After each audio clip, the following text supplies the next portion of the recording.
मैथिलीक समस्त स्नेही अनुरागी श्रोतागण राजीवक नमस्कार। श्रोतागण साहित्यिक यात्रा के नव करी लऽ कऽ आइ पुनः हम अपना यूट्यूब चैनल मैथिलीक स्नेही के माध्यम से अहाँ सबके समक्ष उपस्थित भेलहुँ हँ। आजुक जे ई कथा यात्रा छै, एहि कथा यात्रा के सूत्रधार छथि श्रीमती उषा किरण खान। श्रीमती उषा किरण खान के कहि सकै छी जे अपना मैथिली साहित्य में हुनकर जे छै से जे योगदान अछि ओ तऽ सबगोटा पढ़िए सुनि रहल छी। हिंदी साहित्य में सेहो हुनकर बहुत पैघ योगदान छनि। जाबत तक ओ रहलखिन ताबत तक जे छै से ओ निरंतर लेखनी हुनकर चलैत रहलनि आ लिखैत रहलखिन। बहुत किताब हुनकर लिखल किताब सब उपलब्ध छै। तऽ अखन जे हम हिनकर रचना राखि रहल छी, ई रचना संग्रह छै काँचहि बाँस। काँचहि बाँस में से कए गोट और रचना सब रखलहुँ हँ। एकटा अभिनव रचना आइ राखऽ चाहै छी श्रीमती उषा किरण खान जी के। एहिसँ पहिले एकटा बात कहऽ चाहै छी, जब कि गोटा नव छी हमरा चैनल पर, पहले बेर देख रहल छी वा सुनि रहल छी तऽ चैनल सब्सक्राइब कऽ ली से आकांक्षा। तऽ बेस लेल जाउ आजुक कथा के शीर्षक छियै पिपरक पात।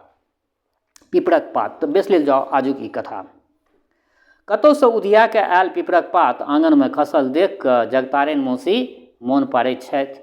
आ मोन पारैत अछि चबूतरा आ झिटकी लऽ कऽ पारल डरीर पर इक्कट दुक्कट चेन चाक स्कूल से अयला पर बस्ता फेंक जाय आ सब मोहल्लेदारिन संगे साथी सब चबूतरा पर जमा भऽ जाय। चबूतरा जे छल से हमरे दलान पर, तेँ हमर मामी खौंजाइत गरियाबैत चमचे चम्मच हलवा खुआ दैत। मुदा आन संगी सबके कहियो ठाढ़ रहै जगतारिन मौसी के बिनुक चाँकि रहैक तऽ ओ हुनकर कामिन, मुदा हमसब ओकरा मौसी कहियनि। नाम तऽ रहैक ओकर जगिया, मुदा हमसब ओकर नाम ऊँच कऽ के धने रहिए जगतारिन। पिपरक पात देख कऽ जगतारिन मौसी मोन पड़ली से जनै छी नहि ने, तऽ सुनि लिअ। चुनचुनमा मलाहक कनिया जे माछ बेचऽ अबै बंगाली टोल में, तकरे पितियौत बहिन छलै जगिया। एक बेर एकटा बड़कीटा नाव करे में डूबि गेलै आ ओहि डूबा में ई बच्ची कासक बूट लागि कऽ बचि गेल। ताहि अपना पितियौत हरमुराइ बहिन के करेज में साटि कऽ अनलक।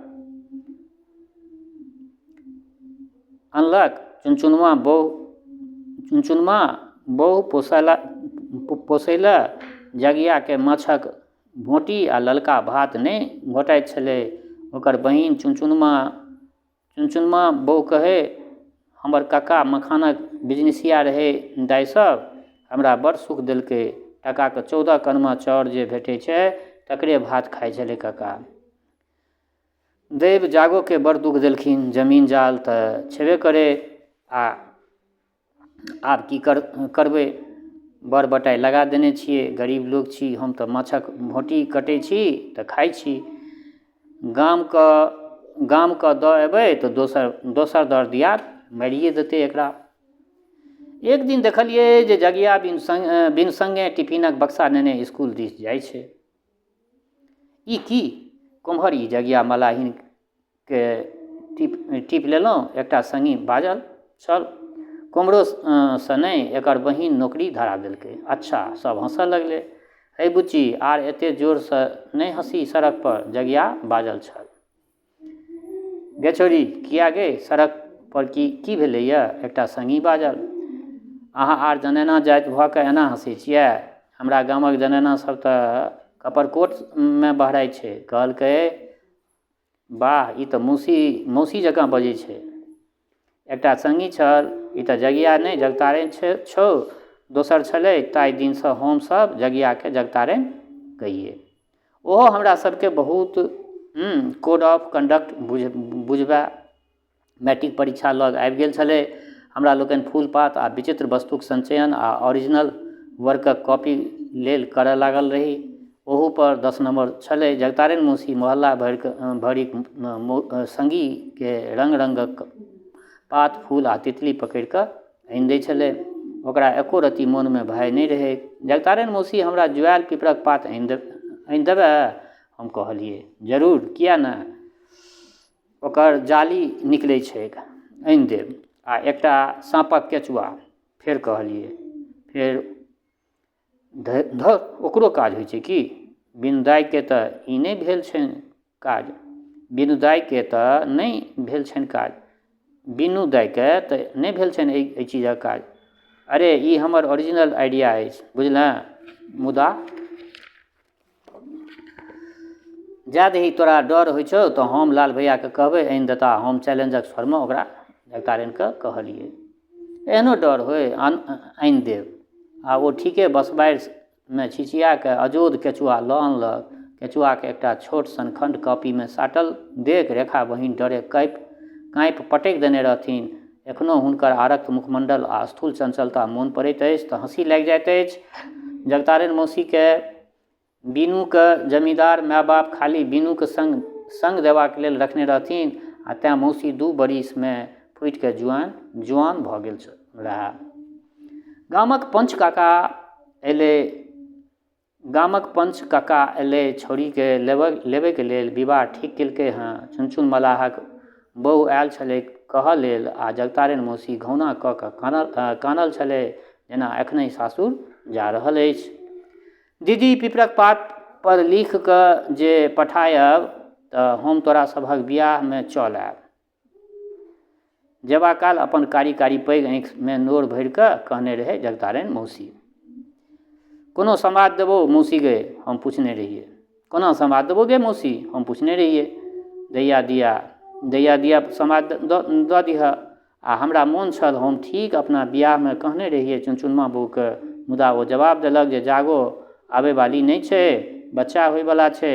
फेर बीनूके विवाहमे हमसभ सङ्गी इकट्ठा भेल छलियै आ बीनूके मोन पारने छलियै। जगतारण मौसी अबितै तऽ नीक रहितै, मुदा औतै केना, दोसर बच्चा पेटमे छै, बीनू कहने रहए। हद होइ छै कि नहि, एकटा सङ्गी रहए। मुदा ई तऽ हद ठीके छै, घरवला तरीबाज आ जुआरी छै, बापक सबटा जमीन जाल बेचने जाइ छै, बीनू कहने छल। फेर चुनचुनमा बहूसँ सबटा पता लागल। जगतारण मौसीके बुझनुकपना कोनो काजक नहि भेलै। ओ जे घरवलाके कुहेतु बुझबै छै तऽ गत्र गत्र दागि दै छै, आ जँ चुप रहै छै तऽ एकटा नवागन्तुक सनेस सैंत दै छै। हालेमे अपना भतीजाके बियाहमे गेल छलहुँ तऽ चुनचुनमा बहूसँ भेँट भेल छलए। हमरा चिन्हबामे अशोकर्ज भेल।